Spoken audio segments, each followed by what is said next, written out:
Para configurar el correo electrónico, lo primero que tienes que hacer es seleccionar la configuración en tu Android. Ahora ve a la parte de cuentas. Selecciona Agregar cuenta. Selecciona Personal IMAP. Aquí escribe tu correo electrónico.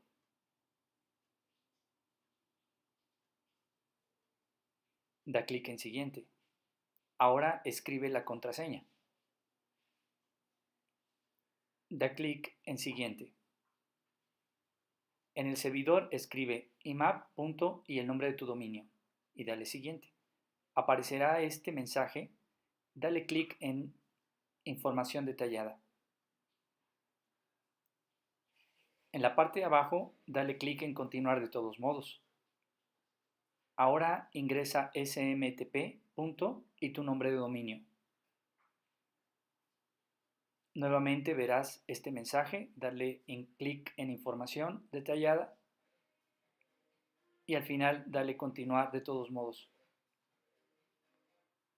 Revisa estas opciones y dale clic en las que creas convenientes. Dale clic en Siguiente y ahora pon el nombre de la persona que tendrá este correo. Dale clic en Siguiente y entonces ahora puedes ir a la aplicación de Gmail en tu dispositivo móvil.